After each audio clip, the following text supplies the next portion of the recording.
Today on Scissor Boy, we're going to be talking about Hairstyling Business 101. Our guest host, Heather Wenman, is going to introduce us to John Donato.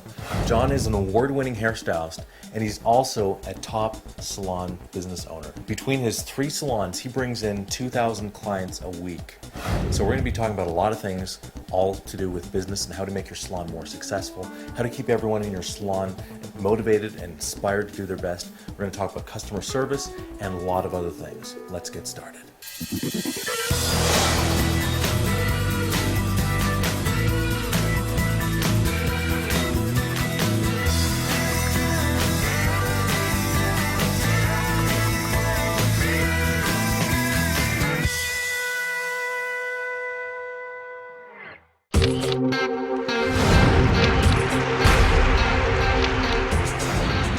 My name is Heather Wenman, and I'm here in Toronto, Canada, with John Donato. Hi, John. Hi, Heather. How are you? John and I are very good friends, and we're going to talk about Donato Salon and Spas and where they've been, coming, and going. And we're going to talk a little bit about business. So, John, tell us a little bit about what's going on right now. What's going on right now? Well, we have a salon under construction that's going to be opening in 3 weeks. Shops at Don Mills. We have a school that just opened in September. And this salon is growing, even though the economic times have been a little challenging this year. We're maintaining a pretty healthy business. Well, you were sharing with me a while back one of your strategies for mentoring and finding new talent. Can you share that with us? Whenever I go out for lunch, or if I'm shopping in a retail store, if I meet someone that's got a vibrant personality, I always ask them, have you ever thought about being a hairdresser? And it's funny because 9 times out of 10, they'll say, yeah, I thought about it, but I got talked out of it from my parents or my friends or whatever. And that for me is a great opportunity to go right in and talk them back into it. And with apprenticing so many people through here, we're really set up to take someone that has not been to hairdressing school and turn them into a hairdresser. One of my top colorists makes over $100,000 a year. I found her at Club Monaco. I went in to buy a belt one day, and this girl just had an amazing personality. And as you know, her career was not retail. And that's the first thing I asked him, is this a full-time career for you? And I was able to get her over on her break and talk her into becoming a hairdresser. I know you hold many, many titles. Most recently, I think, is fashion stylist, editorial stylist. Editorial for stylist your magazines. You know, the entering awards are fun. For me, it's really an opportunity to get together with friends. It's an evening of networking. Whether I win or not, I was there. And it's just, you know, I'm really passionate about my craft and passionate about this industry.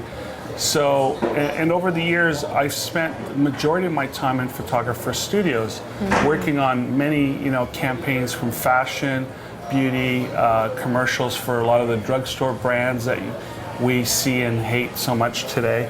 And, you know, those are the people that have really bought my home I live in.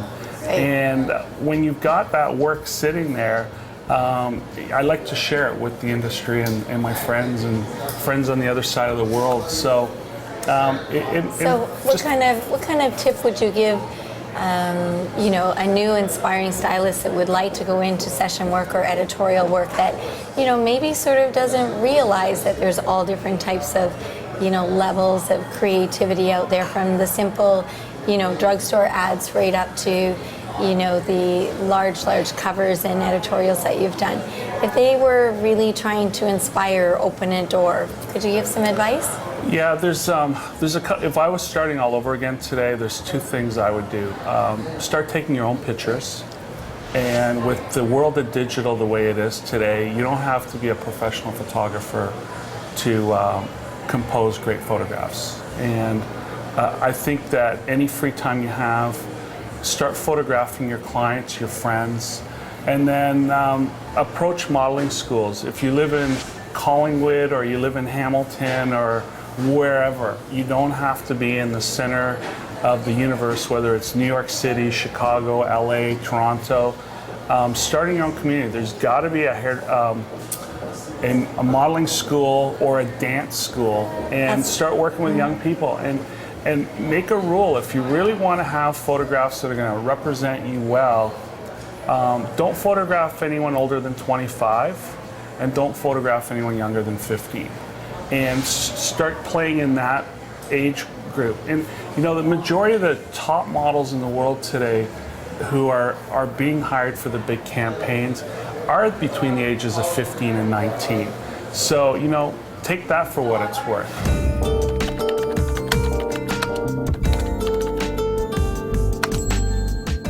Talking about Business 101, I know you're opening your next studio in the Toronto area. Where do you see business going for the hairdresser, for the business owner? Where do you see the growth over the next couple of years? In what aspect of the business should the business owner be focused on? Well, I think any business starts with impeccable customer service. And if you don't understand customer service, you shouldn't be in business, number one. The second thing is, if you want to be a successful business owner, today you cannot fly by the seat of the pants. That we're living in an age right now where one little mistake can be a huge costly mistake that'll put you out of business. And so you have to understand your numbers. And so before you get started, you go out and you lease that 1,000 square foot space and commit to a long-term lease. Do your homework. Make sure you're in a high traffic location where people are going to fall in your door and you've got a lot of walk-by traffic and a lot of exposure. I think a mistake a lot of people make is they lease a location because they can afford the rents. Well, I think you're better off paying for business than, you know, buying what you can afford. And I think that's the first mistake people make. The second mistake is people go into business not even knowing what their nut is, what they need to do any given week. And that means bottom line, right? That means break even. Okay? Break even. It means it's just, you know, basically know your numbers, know what you've got to do week in and week out to stay in business, and know what your profitability is going to be. So a bank is not going to lend you any money on your new business venture unless you've got a pro forma where you've sat down and you've put all the numbers in, plugged them all in to figure out what your costs are going to be. And that's really the business 101. Talk to an accountant, and you know, if you're not capable of doing that on your own, hire someone. That $500 or $1,000 investment you make is going to save you a lot of money and a lot of grief down the road. Would you say, John, that lenders take hairdressers very seriously? I know we're in an industry with egos and we feel we're very, very good, and many want to branch out. How do the lenders look at the hairstylists today? Well, they look at our industry, they look at every business the same. You know, everybody gets their hair cut, so your banker's going and getting their hair done somewhere.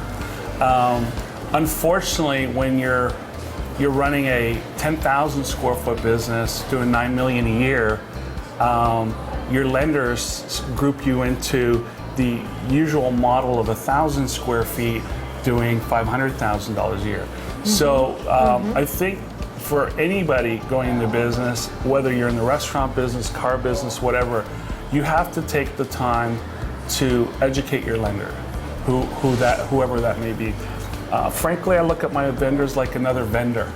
Okay, lenders want your business, but they also need to be encouraged or sold as to why they should be supporting your business venture and how they're going to get their return on their investment.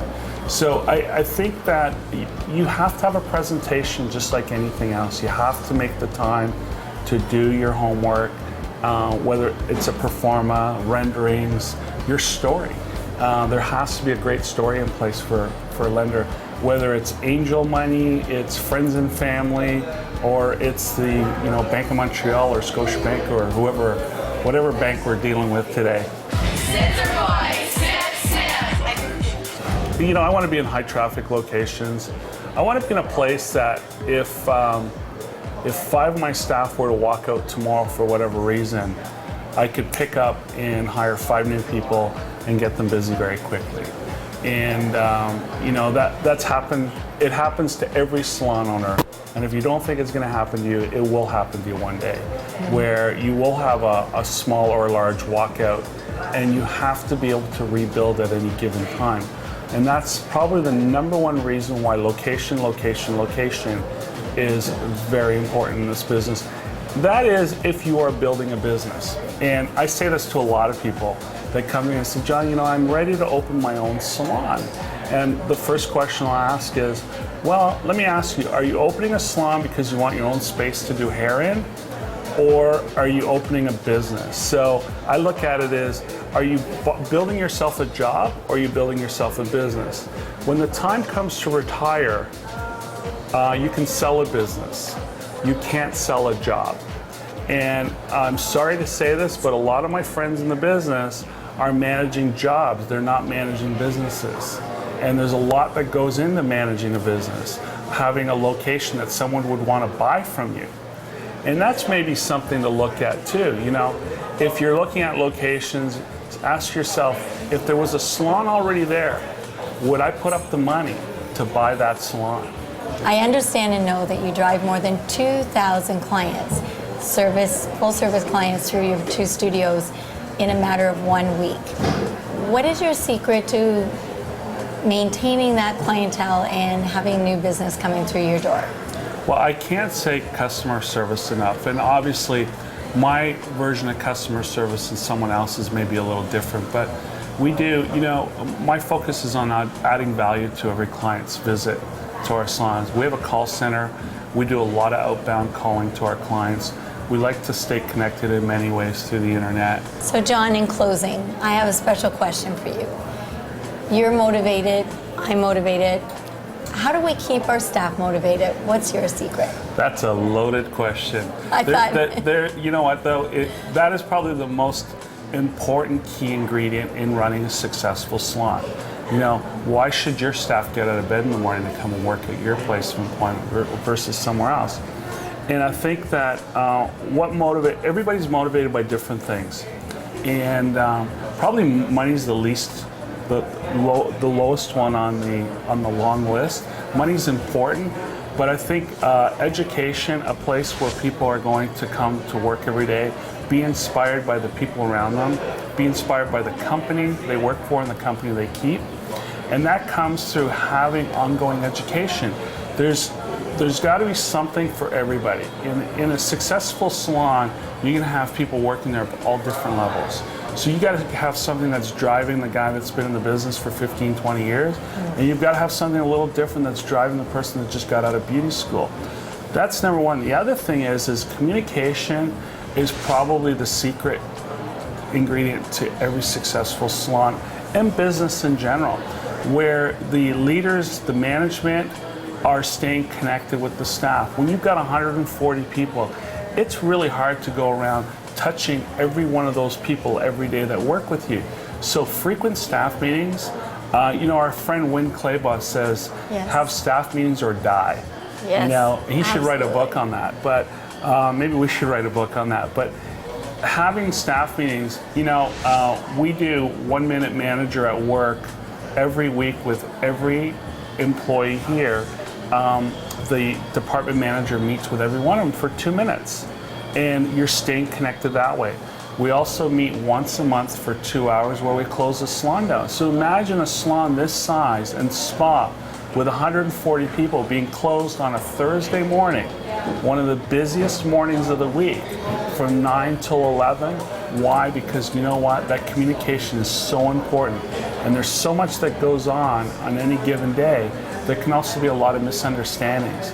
So that's probably our biggest key ingredient to success, is staying connected with our staff. That is an amazing way to stay connected with your staff. Thank you very much, John. Thank you for another episode of Scissor Boy. At Scissor Boy, we say, snip, snip.